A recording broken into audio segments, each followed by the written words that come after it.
আইয়ু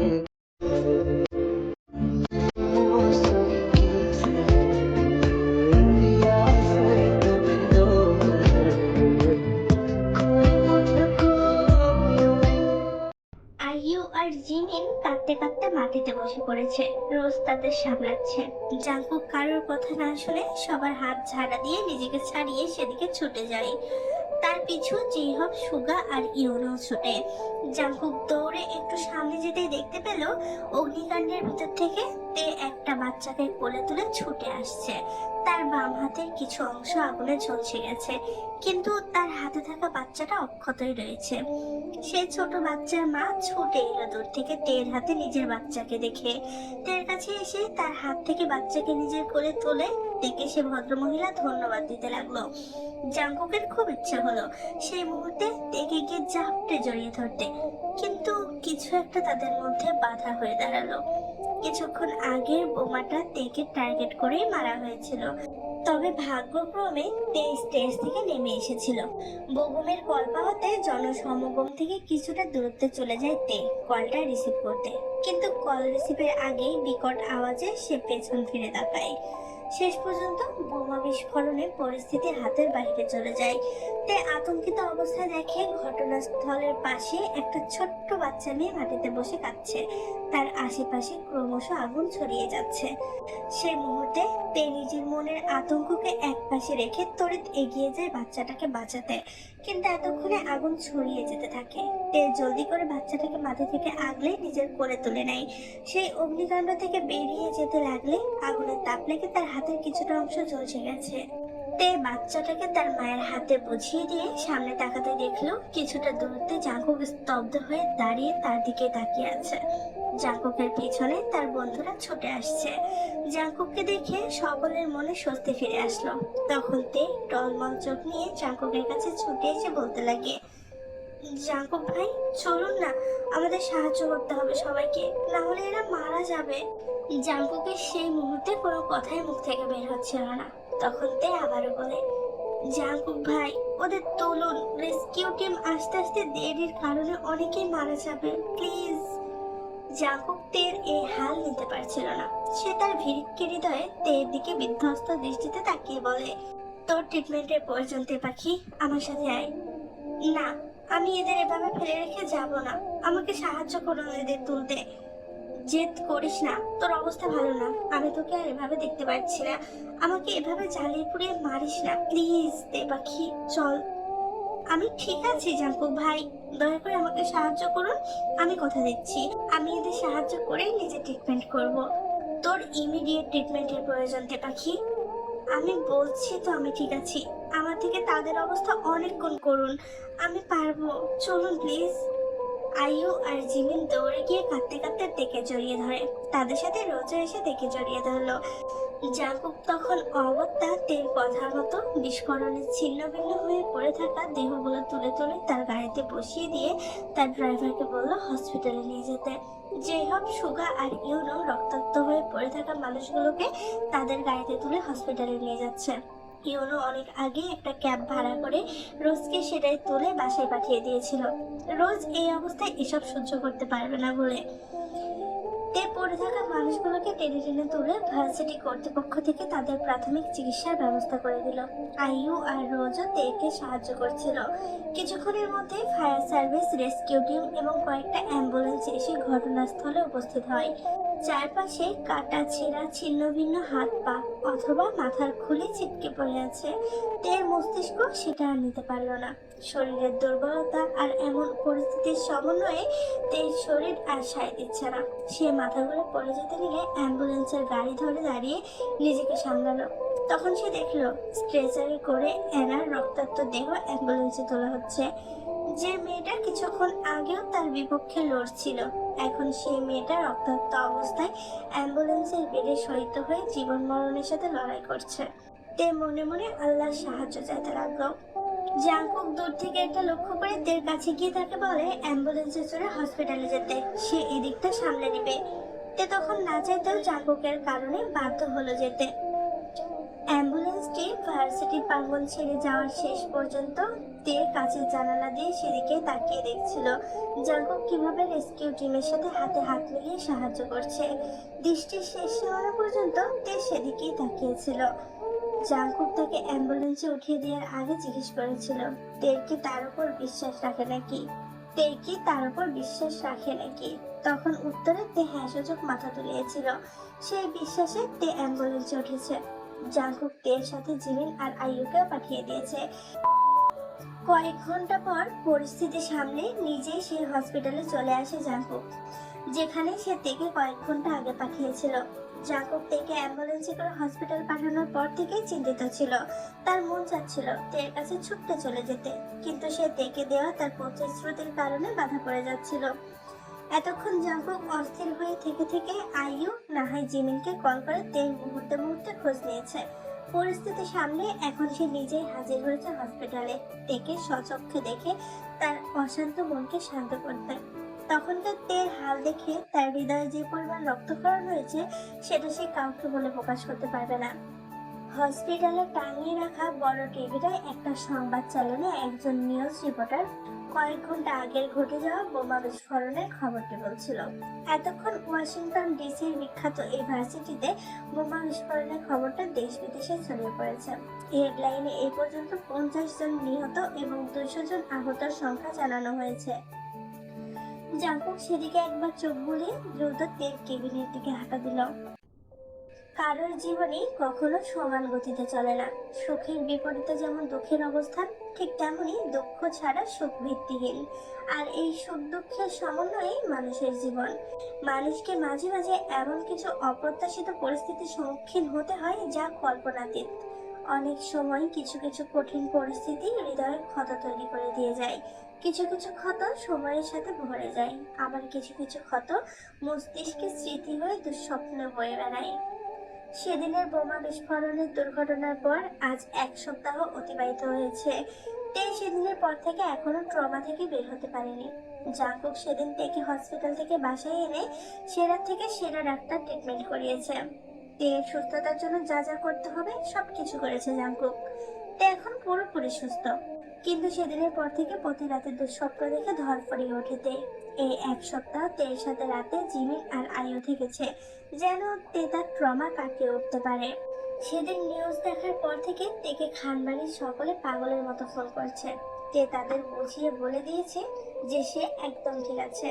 বেগম তো সোজা আমেরিকাতেই আসতে চেয়েছিল তাকে দেখতে, কিন্তু তে তাকে বারণ করে দিয়েছে, বলেছে কোনো প্রয়োজন নেই। ঘড়িতে কাটা বিকেল 5টায় ঘুরছে। তে এখন তার রুমে আছোয়া অবস্থায় খাটের হেডবোর্ডে হেলান দিয়ে বসে আছে। তার এক পাশে জিমিন আর অন্য পাশে আইয়ু বসে তার মাথায় হাত বুলিয়ে বোঝানোর চেষ্টা করছে। জিমিন তেকে বোঝানোর সুরে বলে, তুই অনেক স্ট্রং তে, এভাবে ভেঙে পড়লে চলবে না, নিজেকে সামলাতে হবে তো। আইয়ু জিমিনের সঙ্গে সায়, হ্যাঁ তোকে নিজেকে সামলাতে হবে তে। তে তাদের দিকে তাকায়।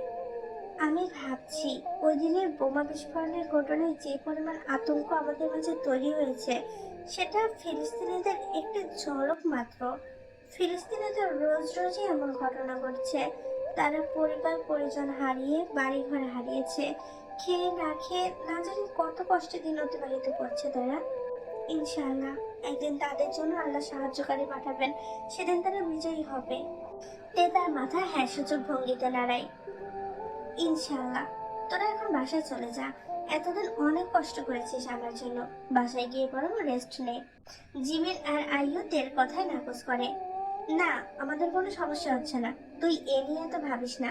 তে জিমিন আর আইয়ুর হাতে হাত রেখে বলে, দেখ তোরা জেদ করিস না, আমি যা বলছি তাই কর।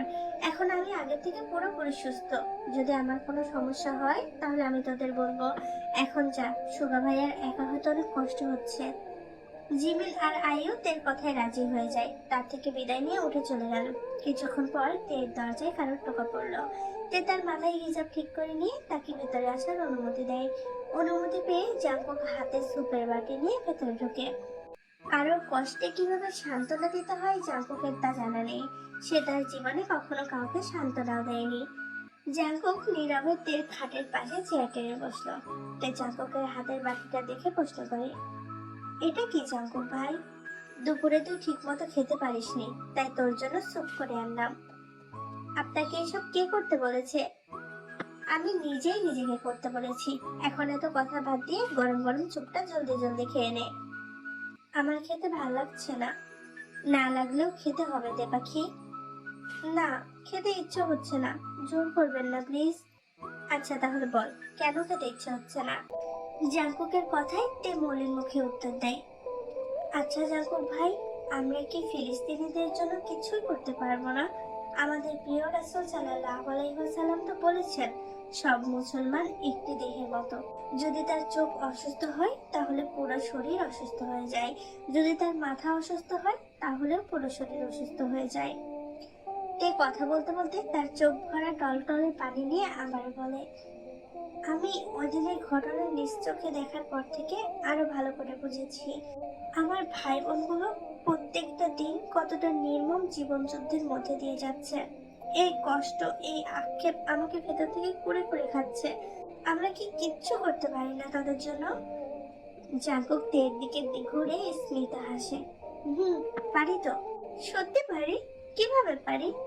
এখন তারা যে বিপর্যয়ের মধ্যে দিয়ে যাচ্ছে, তাদের এই দুরবস্থা কমাতে ভালো খাবার, বিশুদ্ধ পানি, সঠিক চিকিৎসা, পড়ার জন্য ভালো পোশাক, আরো কিছু প্রয়োজনীয় সামগ্রী দরকার। আমরা চাইলে গাজার বর্ডারে গিয়ে তাদের সাহায্য করতে পারি, তাদেরকে এসব প্রয়োজনীয় সামগ্রী পৌঁছে দিতে পারি। বল, যাবি? তের মুখে মলিনতা উবে খুশি চেয়ে গেল। সে তাড়াহুড়ো করে বলে, সত্যি নিয়ে যাবেন? হ্যাঁ, কিন্তু একটা শর্তে। আপনিও আবার আমার মতো শর্ত দেওয়া শুরু করে দিলেন কবে থেকে? যাই হোক, বলুন কি শর্ত আপনার? এই স্যুপটা খেয়ে শেষ করতে হবে। শুধু এটুকু? দিন, এক্ষুনি শেষ করে দিচ্ছি। তের কাণ্ডে জাকব ঠোঁট কামড়ে আড়ালে হেসে ফেলে। যে মেয়ে একটু আগেও মন খারাপ করে বসেছিল আর কিছু খেতেও চাচ্ছিল না, সেই মেয়ে মুহূর্তে কিভাবে রং পাল্টালো। তে স্যুপটা খেয়ে শেষ করে জাকবের হাতে বাটিটা ধরিয়ে দিয়ে আবার প্রশ্ন করে, বলুন এবার কবে যাচ্ছি আমরা? আর যে হব ভাইয়া, ইউনো ভাইয়া, সুগা ভাইয়া, রোজ আপু, আয়ু আর জিমিনকেও বলবেন, তারা সাথে গেলে আরো ভালো হবে। বলবো। তুই চাইলে কালকেই যাব। আজকের মধ্যে সবকিছু অ্যারেঞ্জ করতে পারবেন আপনি? আমার জন্য এটা শুধু একটা ফোন কলের ব্যাপার। আচ্ছা, তাহলে করুন। কালকেই যাচ্ছি আমরা। এখন সবাইকে জানিয়ে দিন। গাজার বর্ডারের কাছে ফিলিস্তিনিদের সাহায্যের জন্য যে ফাউন্ডেশনগুলো প্রতিনিয়ত নিয়োজিত রয়েছে, তাদের মধ্যে একটা ফাউন্ডেশনের মাধ্যমে জাকব তার মাল ভর্তি কয়েকটা ট্রাক গাজার বর্ডারের ভেতর নিয়ে গেল। সেখানে ছিল শুকনো খাবার সহ আরো অনেক প্রয়োজনীয় জিনিসপত্র। জাকবের সাথে বাকিরাও ট্রাকেই ছিল। খাবারে গাড়িটা বর্ডার অতিক্রম করে টেন্টগুলোর সামনে এসে থামার সাথে সাথে খাবার ভর্তি ট্রাক দেখে একদল ফিলিস্তিনি শিশুরা খুশিতে দৌড়ে এসে ট্রাকের সামনে দাঁড়ায়। তে দেখলো ফুটফুটে সুন্দর শিশুগুলোর চেহারা অযত্নে শুকিয়ে মলিন হয়ে গেছে। অনেকের শরীর হাড়ের সাথে লেগে আছে, চোর উস্কো খুস্কো। এত প্রতিকূলতার মধ্যে থেকেও তাদের মুখের নোরানি এই হাসিটা হারিয়ে যায়নি। তা ঠিকই পূর্বের ন্যায় নূর ছড়াচ্ছে, যেন তারা বিজয়ের উপর সচল। তে সেটা দেখে আর নিজেকে সামলাতে পারে না। ট্রাক থেকে নেমে দৌড়ে গিয়ে তাদের জাপটে ধরে অঝরে কাঁদতে শুরু করে। তে তাদের মুখে অজস্র চুমু এঁকে দিল। তের পরপরই জিমিন, আয়ু, রোজও নেমে এলো। তাদেরও ভেতর ফেটে যাচ্ছে এসব ফুটফুটে সুন্দর শিশুদের বিধ্বস্ত অবস্থা দেখে। তারাও গিয়ে শিশুদেরকে বুকে জড়িয়ে নেয়। জাঙ্কুক শক্তপুক্ত মনের অধিকারী হলেও এমন করুণ অবস্থা দেখে তার নিজের মনেও আঘাত লাগলো। সে গিয়ে বাচ্চাদের মাথায় হাত রাখে। তার রাগ হতে লাগলো তাদের এই অবস্থার জন্য দায়ী তাদের উপর। সুগা, জেহব আর ইউনো তো কেঁদেই ফেলেছে। সেখানে অনেক শিশুর মা বাবা ছিল, অনেকে ছিল অনাথ, আবার অনেক শিশুর হাত পা ছাড়া বিকলাঙ্গ অবস্থা। তারা কখনো জন্ম থেকে এমন ছিল না। তারাও একসময় সুশৃঙ্খল জীবনযাপন করত, কিন্তু যুদ্ধ বিধ্বস্ততায় তারা তাদের মূল্যবান অঙ্গগুলো হারিয়ে ফেলেছে। তবুও তারা তাদের ইমানের জোরে হাসি মুখে বেঁচে আছে, কোনো একদিন নতুন দিগন্ত দেখার আশায়, বিজয়ের আশায়। তে তাদের জড়িয়ে ধরে কেঁদে কেঁদে বলে, আমি যদি পারতাম ওদের সবাইকে নিজের সাথে করে নিয়ে যেতাম। জিমিন তের কথার উত্তরে বলে, আমিও সেটা চাই, কিন্তু তা তো আর সম্ভব না, কারণ ফিলিস্তিনিদের মাটি খালি রাখা যাবে না। আল্লাহ চাইলে একদিন এই শিশুগুলো বড় হয়ে নিজের দেশের জন্য যুদ্ধ করে বিজয় ছিনিয়ে আনবে। এই ধ্বংসস্তূপের ভেতর থেকে তারা আবারও নতুন করে দালান করবে, আবারও এখানে বাগান করবে। আল্লাহ তো পবিত্র কোরআনে তাদের বিজয় আগে থেকেই ঘোষণা করে দিয়েছে, আমরাও সেই অপেক্ষায় থাকবো। তে হাতের উল্টো পিঠ দিয়ে নিজের চোখের পানি মুছে উত্তর দেয়, হুম, ঠিক বলেছিস, চল ওনাদেরকে সাহায্য করি ট্রাক থেকে খাবার নেওয়াতে। ট্রাক থেকে হাতে হাতে খাবারগুলো নামানো শেষ হলে তারা সবাই মিলে টেন্টে থাকা সকলকে এক এক করে খাবার বিতরণের কাজে লেগে গেল। তে কয়েকটা বাচ্চাকে কোলে তুলে নিজের হাতে খাইয়ে দিচ্ছে। টের দেখা দেখি জিমিন, আয়ু আর রোজও একই কাজে লেগে গেছে। সকলকে খাওয়ানো শেষ হলে জাঙ্কুক আরেকটা ট্রাক থেকে বাচ্চাদের খেলনা আর পোশাকের বক্স নামাতে শুরু করে। বাচ্চারা সবাই সেখানে দৌড়ে গেল। জাঙ্কুক এক এক করে সবার হাতে সেগুলো ধরিয়ে দিচ্ছিল, আর তে পাশে এসে জাঙ্কুককে সাহায্য করার উদ্দেশ্যে কিছু বক্স নিজের হাতে তুলে নেয়।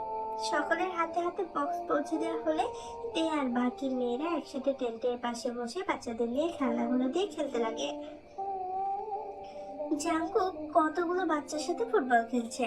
তে তাকিয়ে দেখলো বাচ্চাদের নিয়ে খেলার সময় জাঙ্কুকের মুখের অমায়িক একটা হাসি ছিল, যেটা সচরাচর থাকে না। তে মুগ্ধ নয়নে সেদিকে তাকিয়ে রইল। তার পাশে বসে থাকা আইয়ু তের দৃষ্টি অনুসরণ করে সেদিকে তাকায়। আইয়ু জাঙ্কুককে হাসি মুখে বাচ্চাদের সাথে খেলতে দেখে তেকে বলে, জাঙ্কুক ভাই আর এতদিনে বিয়ে হলে এমন ছোট ছোট বাচ্চা থাকতো, তাই না? তে উত্তরে ছোট্ট করে বলে, হুম। তখন আইয়ু আবারও বলে, আমার মনে হয় জাঙ্কুক ভাইয়ের বাচ্চা অনেক পছন্দ। ওনাকে এর আগে এভাবে কখনো হাসতে দেখিনি। যেহেতু বাচ্চাদের সাথে ভাইয়া এত হাসি খুশি, সেহেতু নিশ্চয়ই বাচ্চা অনেক পছন্দ। হয়তো বা। কিছুক্ষণ পর আজান পড়ে গেল। তারা সবাই মিলে ফিলিস্তিনিদের সাথে একসাথে জামাতে তাদের নামাজ আদায় করে। নামাজ শেষে সবাই একসাথে হাত তুলে মনোযোগে আল্লাহর কাছে দোয়া করলো। এভাবে আজকের দিনটা তারা হাসি খুশি ভাবে কাটিয়ে দেয়। গাজার বর্ডার থেকে আসার পর আজ 2 দিন অতিবাহিত হয়েছে। তের মনে এখনো সেই শিশুগুলোর কথা গেঁথে আছে। তে বিকেলের দিকে মন খারাপ করে রুম থেকে নিচে নেমে এলো। তখন দেখলো জাঙ্কুক ড্রয়িং রুমে তার বিন ব্যাগে বসে বড় টিভিটাতে গেম খেলায় ব্যস্ত। তে তার অপর পাশে কাউসে গিয়ে বসলো। জাঙ্কুক মনিটর থেকে চোখ সরিয়ে একবার আর চোখে দেখে দেখে প্রশ্ন করে, কি ব্যাপার, মন খারাপ? তে মাথা দোলায়, হুম। জাঙ্কুক তার হাতের জয়স্টিকটা সামনের টেবিলে রেখে সোজা হয়ে তে দিকে ঘুরে বসলো। যা, তাহলে তৈরি হয়ে আয়। কেন? শুনেছি মন খারাপ থাকলে সমুদ্রের পাড়ে গেলে নাকি মন ভালো হয়ে যায়। তাহলে একটু অপেক্ষা করতে পারবেন? আমি আছরের নামাজটা পড়ে নিতাম না হয়। ঠিক আছে, পড়ে আয়। তে সেখান থেকে উঠে তার রুমে গিয়ে আসরের নামাজ আদায় শেষ করে একটা সাদা গ্রাউন আর সাদা হিজাব পরে তৈরি হয়ে নিচে নেমে এলো। জাঙ্কুককে আগে থেকেই সেখানে পেল। তেকে দেখা মাত্রই জাঙ্কুক হাতে গাড়ির চাবি নিয়ে ঘোরাতে ঘোরাতে বাইরের দিকে হাঁটা দিল। তেও তার পিছু পিছু গেল। কাকতালীয় ভাবে জাঙ্কুকও আজ সাদা শার্ট আর সাথে সাদা রিপ ডেনিম জিন্স প্যান্ট পরেছে। জাঙ্কুকের কালো মার্সিডিজ বেঞ্জি গাড়িটি হাইওয়ে দিয়ে যাচ্ছিল। তে জাঙ্কুকের পাশে বসা, জানালার বাহিরে তার দৃষ্টি আবদ্ধ। তে জানালা থেকে তার দৃষ্টি সরাতে দেখলো জাঙ্কুক গাড়ির ইউটার্ন নেওয়ার সময় সুদক্ষভাবে তার পেশিবহুল হাতের সাহায্যে স্টিয়ারিং হুইল ঘোরাচ্ছিল। তের কাছে সেটা বেশ আকর্ষণীয় লাগলো। তে তখন বলে, এটা আপনি কিভাবে করেন জাঙ্কুক ভাই? এটা দেখতে আমার অনেক ভালো লাগে। জাঙ্কুক তার দৃষ্টি সামনের দিকে আবদ্ধ রেখে বলে, তুই শিখতে চাস? তে তৎক্ষণাৎ উৎসাহ নিয়ে বলে, আপনি শিখাবেন? জাঙ্কুক তার গাড়ি এক পাশে থামিয়ে দেখে বলে, আই, ড্রাইভিং সিটে এসে বস। না থাক, আমার ভয় করে, যদি অ্যাক্সিডেন্ট করে ফেলি। কিচ্ছু হবে না, আমি যেভাবে যেভাবে দেখিয়ে দিব তুই শুধু সেটা ফলো করবি, দ্যাটস ইট। জাঙ্কুকের কথায় তে গাড়ি থেকে নেমে ড্রাইভিং সিটে উঠে বসলো, আর জাঙ্কুক তার পাশের সিটে। তে জাঙ্কুকের নির্দেশনা মতো গাড়ি চালাচ্ছিল এবং বেশ ভালোভাবেই চালাচ্ছিল। কিছুক্ষণ পর তে নিচ থেকে বলে ওঠে, নিন, এবার আপনি আপনার সিটে ফেরত আসুন, আমি অনেক চালিয়ে ফেলেছি। জাঙ্কুক তের কথায় আবারও তাদের সিট বদল করলো। কিছুক্ষণ পর জাংকুকের গাড়ি সমুদ্রের পাড়ে এসে থামে। গাড়ি থেকে নেমে তারা সমুদ্রের পাড়ে এসে দাঁড়ালো। সমুদ্রের মিষ্টি শীতল বাতাস তাদের বারবার ছুঁয়ে দিচ্ছিল। বাতাসে জাংকুকের সেট করে রাখা চুল এলোমেলো হয়ে কপালে ছড়িয়ে পড়ছে। তে পাশে থাকা একটা বেঞ্চে গিয়ে বসে জাংকুককেও সেখানে ডাকলো। জাংকুক গিয়ে কিছুটা দূরত্ব বজায় রেখে তের পাশে বসে। তে চোখ বন্ধ করে সমুদ্র স্রোতের আওয়াজ এক মনে শুনছে। তার এটা করতে বেশ ভালো লাগছিল। তখনই জাংকুক প্রশ্ন করে, মন কেন খারাপ ছিল তোর? জাংকুকের প্রশ্নে তে চোখ খুলে তাকায়। জাংকুক ভাই জানেন, আমার না বারবার মনে হচ্ছে যদি আমি পারতাম ফিলিস্তিনি বাচ্চাগুলোকে আর মানুষগুলোকে একদমের জন্য সেই দুরবস্থা থেকে উদ্ধার করতাম। ও আচ্ছা, তো এর জন্য মন খারাপ? আমরা আমাদের জায়গা থেকে অবশ্যই চেষ্টা চালিয়ে যেতে পারি। তুই মন খারাপ করিস না। তোর জন্য আমার কাছে একটা গুড নিউজ আছে, যেটা শুনলে তোর মন এক্ষুনি ভালো হয়ে যাবে। শুনতে চাস? হ্যাঁ বলুন, কি নিউজ? অ্যাজ ইউ নো, যেহেতু আমি একজন ফেমাস বলিউড পপ স্টার, সেহেতু আমার ইনফ্লুয়েন্স পুরো পৃথিবী জুড়ে। আর সেটাকে কাজে লাগিয়ে আমি গত 2 দিন আগে যেসব ইসরায়েলি ব্যান্ডের অ্যাম্বাসিডর ছিলাম, সেই কন্ট্রাক্ট গুলো ক্যান্সেল করে দিয়েছি। এর মানে আমি এখন থেকে তাদের ব্র্যান্ড প্রমোট করছি না। ফলে কি হয়েছে জানিস? এই 2 দিনেই তাদের ব্যবসায় অনেকটা ধস নেমেছে। দেশে বিদেশে আমার ফ্যানরা তাদের প্রোডাক্ট গুলো প্রত্যাখ্যান করছে, শুধুমাত্র আমি তাদের প্রোডাক্টের প্রমোশন ক্যান্সেল করেছি বলে। আর ইসরায়েলিদের ব্যবসায় ধস নামা মানে বুঝেছিস? টাকা স্বল্পতায় গোলা বারুদ বানাতে প্রয়োজনীয় উপকরণ না জোগাড় করে পায় যুদ্ধবিরতি। আর যুদ্ধবিরতি মানেই অসংখ্য মানুষের জীবন বেঁচে যাওয়া। সত্যি, এটা তো সত্যি অনেক ভালো খবর। আর দ্বিতীয়ত, আমি এখন থেকে মান্থলি গজার বর্ডারে ফিলিস্তিনিদের সাহায্যে কর্মরত ফাউন্ডেশন গুলোতে ডোনেট করছি, যেন তারা ঠিক মতো খাবার খেতে পারে আর ভালো ভালো পোশাক পরতে পারে। তাদের অবস্থার উন্নতির জন্য আমি এটা করেছি। তো যখনই মন চাই তাদের দেখতে, তখনই আমি তোকে নিয়ে যাব তাদের কাছে। So don't worry. আমি অনেক অনেক অনেক খুশি জাঙ্কুক ভাই, আপনাকে অনেক অনেক শুক্রিয়া। এবার বল, তোর মন কি ভালো করতে পেরেছি? এখন থেকে যেন এই নিয়ে আর মন খারাপ না দেখি। কিন্তু আমার তো আরেকটা কারণেও মন খারাপ ছিল। জাঙ্কুক এবার ভ্রু কুঁচকায়। আবার কি কারণ? আমার না বাড়ির সবার কথা অনেক মনে পড়ছে। জাঙ্কুক স্বাভাবিকভাবে উত্তর দেয়, ঠিক আছে, নিয়ে যাব। তে কৌতূহলী হয়ে বলেই ফেলে, সত্যি আমরা বাংলাদেশে যাচ্ছি? হুম, তবে সেটা তোর ইয়ার ফাইনাল এক্সাম শেষ হওয়ার পর। কিছুদিন পরে তো তোর ইয়ার ফাইনাল। আপাতত পড়ায় মনোযোগ দে। তের মুখ মলিন করে ফেলে। জাঙ্কুক ভাই, আমি সেদিনের দুর্ঘটনার পর সেই ভার্সিটিতে আর পা কি করে রাখবো? আমার মনে ট্রমা কাজ করছে। তে পাখি, জীবন কারোর জন্য থেমে থাকে না। তোকে সব ভুলে মুভ অন করতে হবে। আর যেখানে আমি তোর পাশে আছি, সেখানে তোর চিন্তা কিসের? ইনশাল্লাহ। জানেন, আমি কখনো কল্পনাও করিনি যে আমি ফিলিস্তিনে গিয়ে সেখানকার মানুষদের সাহায্য করে আসতে পারবো। এই পর্যন্ত আপনি তাদের জন্য আর আমার জন্য যা যা করেছেন, সেই সকল কিছুর জন্য আমি আপনার কাছে অনেক অনেক কৃতজ্ঞ। দোয়া করি আল্লাহ আপনার কল্যাণ করুক। তোকে এত কৃতজ্ঞ হতে বলিনি আমি। তাহলে কি করব? চুপচাপ এখানে বসে থাক। কিন্তু আমি তো চুপচাপ বসে থাকতে পারি না। তাহলে কথা বল। জাঙ্কুকের আশকারাপে তে মন খুলে নানান বিষয় নিয়ে জাঙ্কুককে বলতে শুরু করে। এত মন খারাপের পর আবারও তের মুখে সে আগের মতো হাসি আর অকপটে কথা বলতে থাকা দেখে জাঙ্কুক মুগ্ধ নয়নে তাকিয়ে তার সব কথাগুলো শুনছিল। আর তখনই নীল সমুদ্রের অদূর থেকে কিছু সুর ভেসে এলো।